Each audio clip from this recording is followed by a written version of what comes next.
Queensland, the great amusement paradise.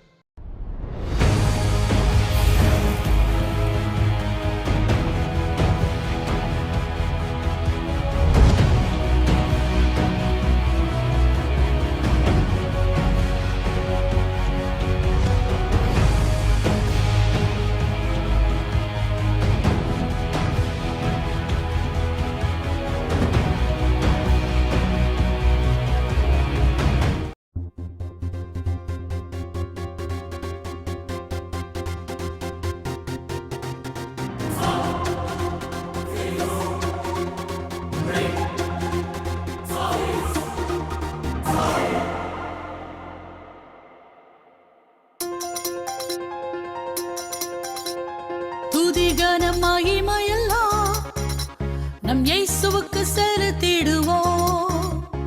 துதிகன மகிமையெல்லாம் நம் இயேசுவுக்கு செலுத்திடுவோம்.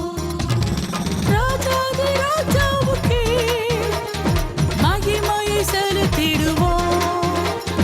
ராஜாதி ராஜாவுக்கே மகிமையை செலுத்திடுவோம்.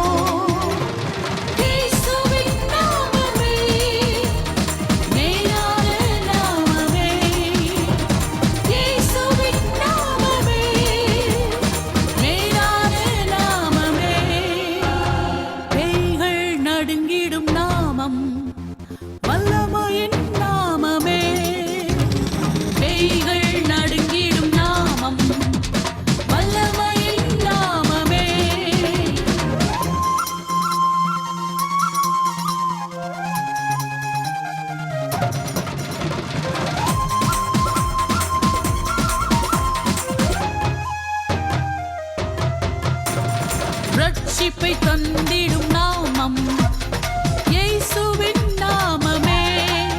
பாவக்கரைகள் நீக்கிடும் நாமம் இயேசுவின் நாமமே. இயேசுவின் நாமமே மேலான நாமமே. இயேசுவின் நாமமே மேலான நாமமே. துதிகன மகிமை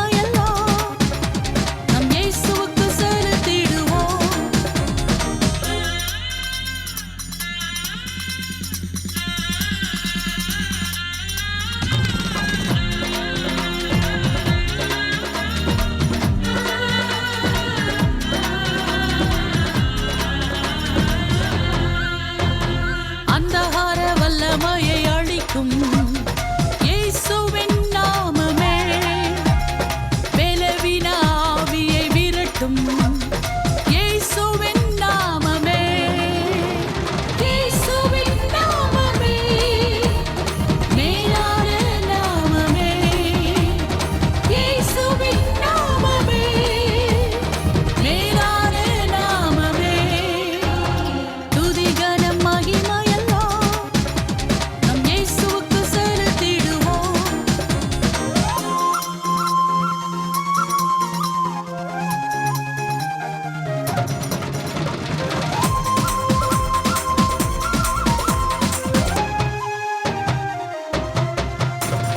முழங்கால் யாவும் முடங்கிடும் இயேசுவின் நாமத்தில். நாவுகள் யாவும் அறிக்கையிடும் இயேசுவின் நாமத்தில். இயேசுவின் நாமமே மேலான நாமமே. இயேசுவின் நாமமே மேலான நாமமே. துதிகன மகிமையெல்லாம் நம் இயேசுவுக்கு செலுத்திடுவோம். துதிகன மகிமையெல்லாம் நம் இயேசுவுக்கு செலுத்திடுவோம். ராஜாதி ராஜாவுக்கே மகிமையை செலுத்திடுவோம். ராஜாதி ராஜாவுக்கே மகிமையை செலுத்திடுவோம். பேய்கள் நடுங்கிடும் நாமம் வல்லமையின் நாமமே. பேய்கள் நடுங்கிடும் நாமம் வல்லமையின் நாமமே. இயேசுவின் நாமமே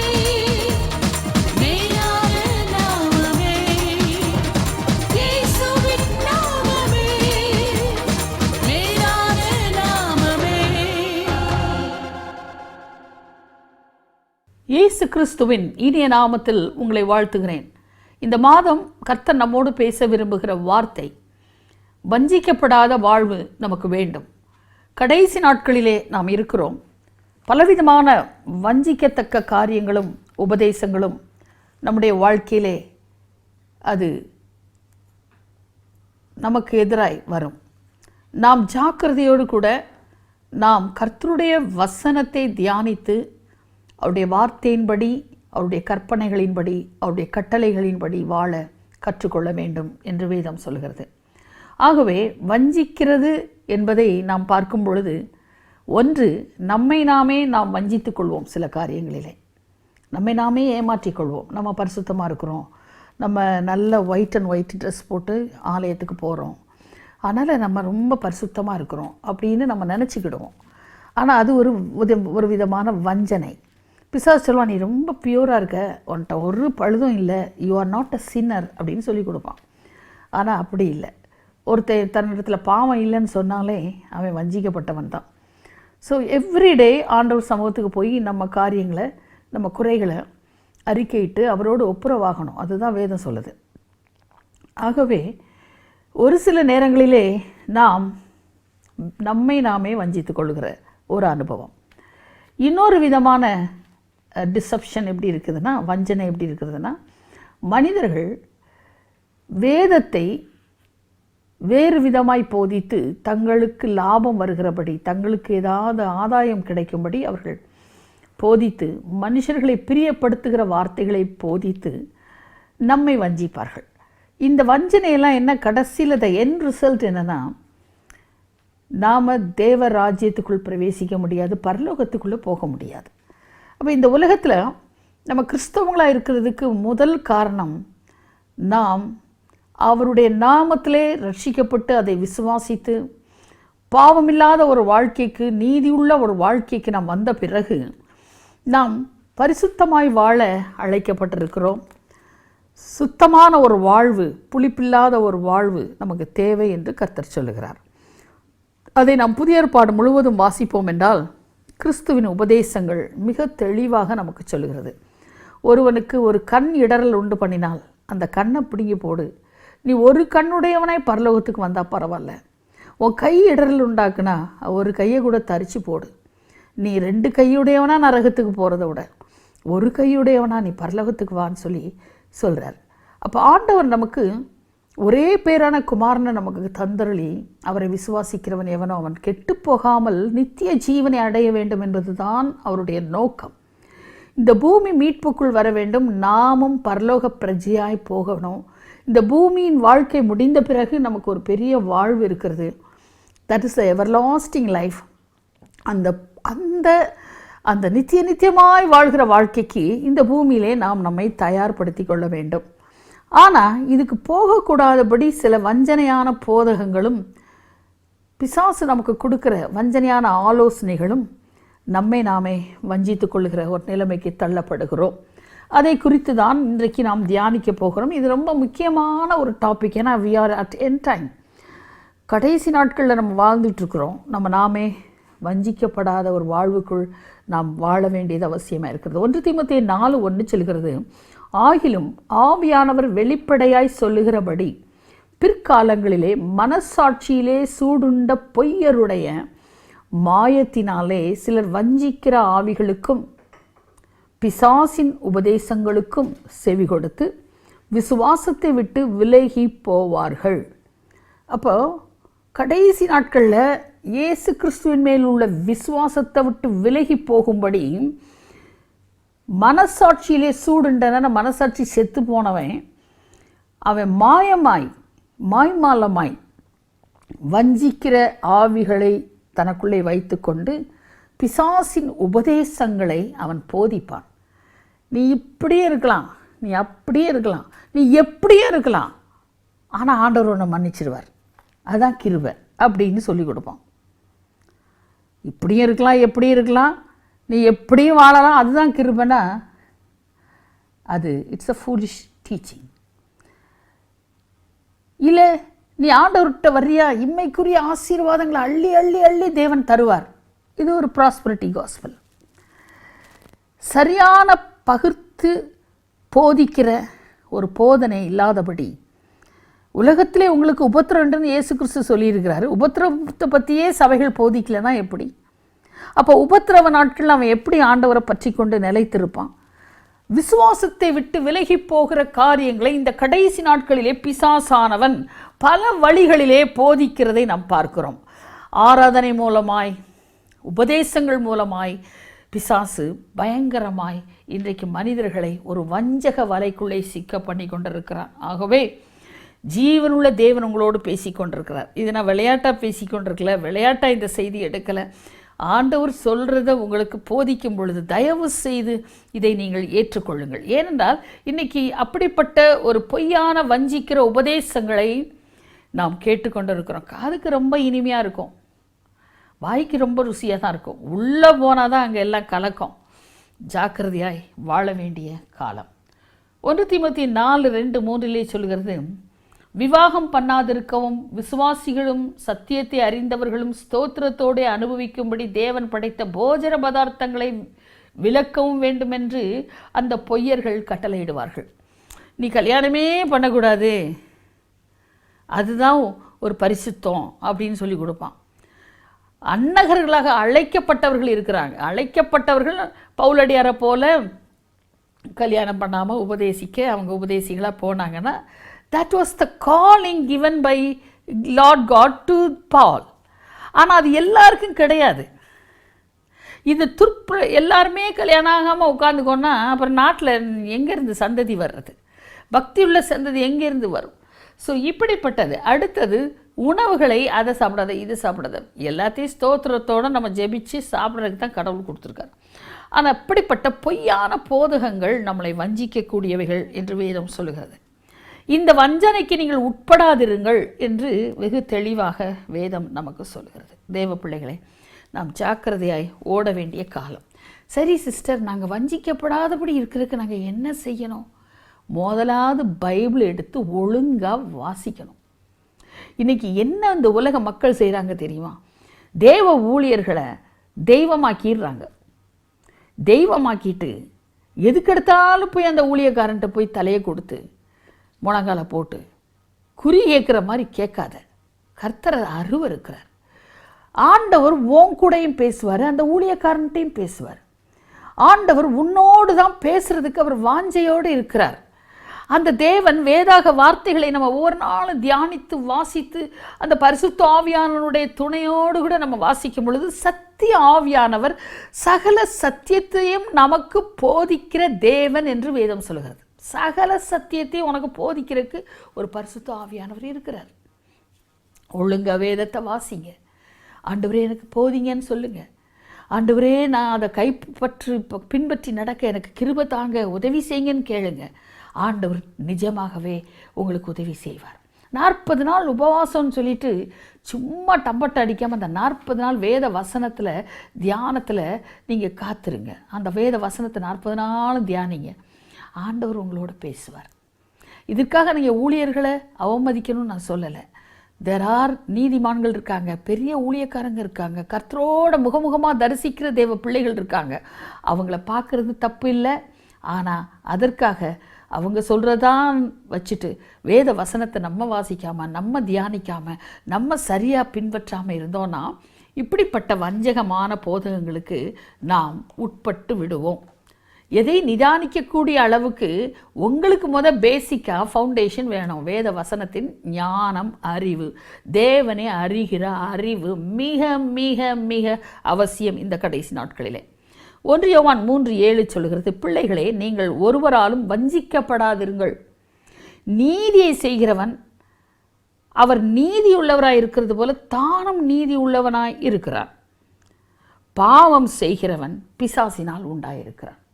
அதனால தான் ஆண்டவர் சொல்கிறாரு, என்னென்ன கிஃப்ட்ஸ் ஆப்ரேட் ஆகலாம், வரங்கள் ஆப்ரேட் ஆகலாம், ஆனால் நான் உங்களை அறியேன்னு ஊழியக்காரரை பற்றி கர்த்தர் சொல்கிறார்.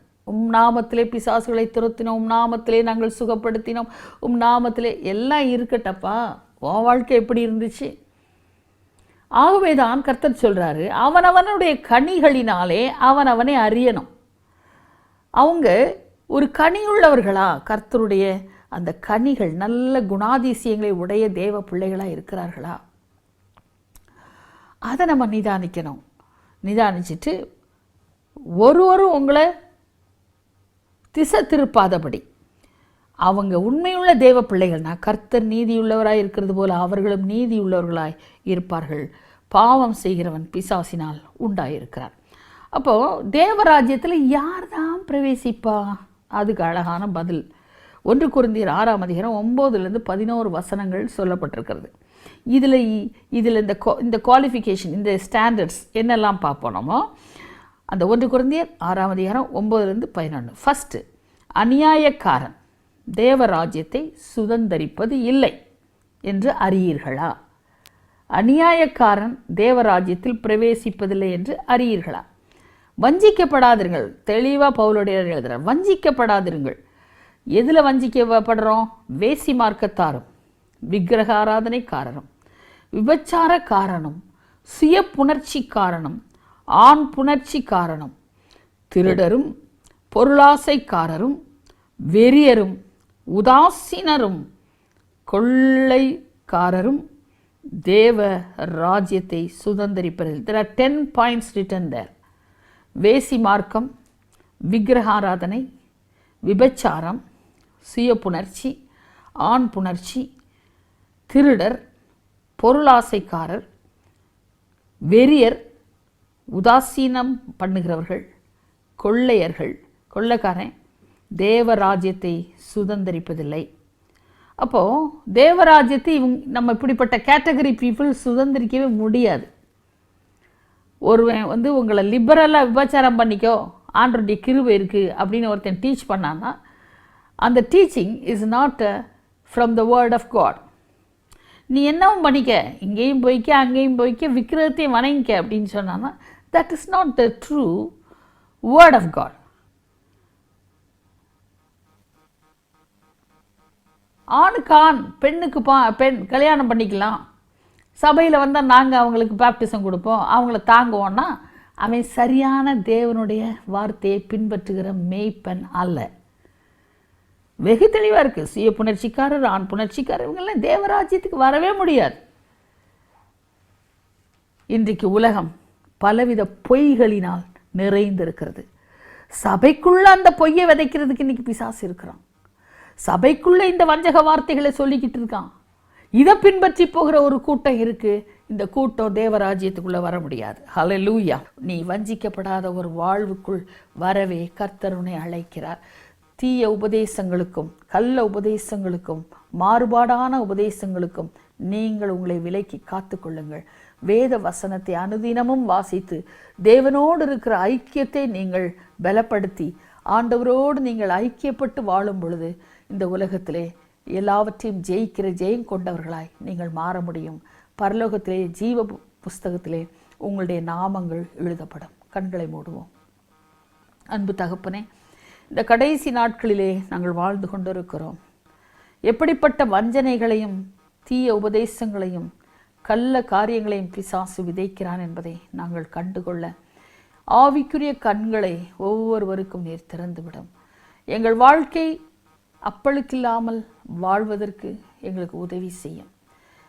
மனசாட்சியில் சூடுண்டவர்களாய் இல்லாதபடி மனசாட்சியிலே தெளிவுள்ளவர்களாய், எங்கள் மனசாட்சி கிறிஸ்துவின் இரத்தத்தால் கழுவப்பட்டு துர்மனசாட்சி நீக்கப்பட்டவர்களாய் சுத்தமான மனசாட்சியோடு கூட நாங்கள் வாழ்வதற்கு எங்களுக்கு உதவி செய்யும் சுவாமி. மரகா துனியா ஷகதீனியா ஷ்வா பரீனல் அகுடா துமீரியாலா துருபியாரவா ஒரிஹிதிபினியாலா துருபி கபானியா துரு ஷிமரா துரியா கதிரியா. அப்பா, இந்த செய்தியை கேட்கிற ஒவ்வொரு ஜனங்களுக்குள்ளும் நீர் பேசுவீராக. வெளிப்படையான எங்களுடைய வாழ்க்கையை பார்க்கிற தேவன் நீர் அல்ல, எங்கள் இருதயங்களை ஆராய்ந்து அறிகிற கர்த்தர். எங்களுடைய வாழ்க்கையின் அந்தரங்கத்தை அறிகிற தேவன். அந்தரங்க வாழ்க்கைக்கும் நாங்கள் கணக்கு ஒப்புவிக்க வேண்டியவர்களாய் இருக்கிறோம். ஆகவே நாங்கள் சாந்தமாய் உம்முடைய வசனங்களை ஏற்றுக்கொண்டு அந்த வார்த்தையின்படி வாழ்வதற்கு, அதை கை கொள்வதற்கு தேவரீர் உம்முடைய இரக்கத்தையும் கிருபையும் எங்களுக்கு காண்பிக்கும்படியே நாங்கள் வேண்டிக் கொள்கிறோம். நாங்கள் எங்களுக்குள் பாவமே இல்லை என்று சொல்வோமானால் எங்களை நாங்களே வஞ்சிக்கிறவர்களாய் இருப்போம் என்று வேதம் சொல்லுகிறது. பாவத்தை அறிக்கையிடுகிறவன் வாழ்வடைவான், அதை விட்டு விடுகிறவன் இரக்கம் பெறுவான் என்று வேதம் சொல்லுகிறது. உம்முடைய சமூகத்திலே எங்கள் பாவங்களை நாங்கள் அறிக்கையிட்டு அதை விட்டு விடுகிற கிருபையை உங்களிடத்திலிருந்து பெற்றுக்கொள்ள நாங்கள் வாஞ்சிக்கிறோம். விட்ட பாவத்தை திரும்பி திரும்பி செய்யாதபடி எங்களுடைய பின்னிலைமை முன்னிலைமையை காட்டிலும் வேதனை உள்ளதாய் மாறாதபடி எங்கள் தேவன் எங்களுக்கு அனுகிரகம் செய்யும். துர் உபதேசங்களையும் கள்ள உபதேசங்களையும் அறிந்து கொள்ளுகிற அறிவை எங்களுக்கு தாரும் ஆண்டவரே. மருஷமானாகாதினியா துருஷ்யா பலகுனியா ஷ்வா. இந்த உலகத்தோடு ஒட்டி போகிற ஒரு வாழ்க்கை அல்ல எங்களுக்கு. உலகத்திலும் உலகத்தில் உள்ளவைகளிலும் அன்பு கூறாதிருங்கள் என்ற தேவ வார்த்தையின்படி வாழ, உலகத்திலே இருக்கிற கண்களின் இச்சை மாம்சத்தின் இச்சை ஜீவனத்தின் பெருமைக்கு விலகி வாழ கர்த்தர் எங்களுக்கு அனுகிரகம் செய்யும்படியா நாங்கள் ஜெபிக்கிறோம். ஆண்டவரே, இந்த கடைசி சந்ததி பாவத்திற்கு மிக மிக அருகாமையிலே everything is exposed to the children of God. சின்ன கையளவு ஃபோனில் இன்னைக்கு எல்லா அசுத்தங்களையும் பார்க்க முடியும், நல்லதையும் பார்க்க முடியும். ஆனால் எங்கள் பிள்ளைங்க அந்த அசுத்தத்திற்கு விலகி ஓட ஆண்டவரே நீர் அனுகிரகம் செய்யும். பிள்ளைகளுக்குள்ளே அப்படிப்பட்ட ஒரு பரிசுத்த வாழ்வை நீர் கட்டளையிடும். அசுத்த வாழ்க்கைக்குள்ளே போய்விடாதபடி சுவாமி நீர் இறங்கும். தெளிவாய் நீர் சொல்லி இருக்கிறீர் வேதத்திலே எப்படிப்பட்ட வாழ்க்கை நாங்கள் வாழ வேண்டும் என்று. எதையெல்லாம் நீர் அருவருக்கிறீர் என்று சொல்லி இருக்கிறீர். இந்த சரீரம் தேவனுடையது, அது வேசித்தனத்துக்கும் விபச்சாரத்துக்கும் உடையது அல்ல, இது தேவனுடைய ஆலயம் என்று சொல்லி இருக்கிறீர். எங்கள் கண்களினாலோ எங்கள் வாய்களினாலோ எங்கள் கிரியைகளினாலோ எங்கள் சிந்தனையினாலோ நாங்கள் ஆண்டவரே பிசாசுக்கு எங்களை ஒப்புக்கொடாதபடி இந்த நாட்களிலே ஜாக்கிரதையாய் வாழ்வதற்கு முதியோர் முதல் இளைஞர் வரை சிறு பிள்ளை வரைக்கும் என் தேவன் இறங்கி எங்கள் பிள்ளைகளை விடுவிக்கும்படி நாங்கள் வேண்டுகிறோம். இந்த உலகத்தில் சிறு குழந்தைகளை கெடுத்து விடுகிற கெட்ட சுபாவம் உள்ள மிருகங்களை நாங்கள் பார்க்கிறோம். எங்கள் தேவன் எங்கள் சந்ததிகளை காக்கும்படி நாங்கள் வேண்டிக் கொள்கிறோம். ஒருவனும் வஞ்சிக்கப்பட்டு போகாதபடி இந்த கடைசி நாட்களில் கர்த்தர் எங்களையும் எங்கள் சந்ததிகளையும் வேலியடைக்கும்படி நாங்கள் வேண்டுகிறோம். Lord, we plead at your presence, Lord. Huribakara Shua Nyadaranyadurushya. அப்படிப்பட்ட ஒரு பாதுகாவலான வாழ்க்கையை தேவன் சந்ததிகளுக்கு நீர் அருளும். உடைய தூதர்களை எங்கள் பிள்ளைகளுக்கு நியமித்தருளும். அவர்கள் கர்த்தருடைய வார்த்தையிலே பழக்கமுடையவர்களாய் அந்த வார்த்தையின்படி வாழ பெற்றோர்களை நாங்கள் கற்றுக் கொடுக்க எங்களுக்கு உதவி செய்யும். இன்றைக்கு பெற்றோர்கள் தகப்பன் ஒரு ஃபோனு, மனைவி ஒரு ஃபோனு, பிள்ளைகள் ஒரு ஃபோன் என்று வைத்துக்கொண்டு அவர்களுக்குள்ளே எந்த ஒரு ஐக்கியம் இல்லாதபடி பிசாசு இன்றைக்கு கட்டி வைத்திருக்கிறான். ஆண்டவரே, இவைகளில் எல்லாம் நீர் எங்கள் சந்ததிகளையும் குடும்பங்களையும் விடுதலையாக்க வேண்டுமாய் நாங்கள் ஜெபிக்கிறோம். ஆண்டவரே, ஒரு உணர்வுள்ள இருதயத்தை தாரும். பிள்ளைகளை கருத்தோடு வளர்ப்பதற்கு வேண்டிய பொறுப்புணர்வுகளை பெற்றோர்களுக்கு நீர் தாரும். நசரேயனாகிய இயேசு கிறிஸ்துவின் நாமத்திலே இவைகளை நாங்கள் பாரத்தோடு வைக்கிறோம். அப்பா, listen to our prayers, Lord. Hallelujah. Help our generation. Hallelujah. எங்கள் சந்ததிகளுக்கு இறங்கும் ஆண்டவரே. இனி வருகிற சந்ததி தீட்டும் தீழ்ப்புமான காரியங்களுக்கு உட்படாதபடி தேவரீருடைய அறிகிற அறிவினாலும் தேவ வசனத்தை அவர்கள் கைக்கொள்வதினாலும் அந்த அசுத்தங்களுக்கு தப்பி வாழ அவர்களுக்கு உதவி செய்யும்.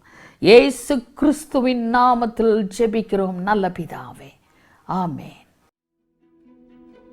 ஜெப உதவிக்கு நீங்கள் அணுக வேண்டிய முகவரி: சகோதரி டாக்டர் ஜே நளினி செல்வராஜ், கடைசி கால எழுப்புதல் ஊழியங்கள், எண் 107, ரங்கநாதன் தெரு, அண்ணா சாலை, கிண்டி ரயில் நிலையம் அருகில், கிண்டி, சென்னை 32. உங்கள் ஜெப தொடர்புக்கு 93810155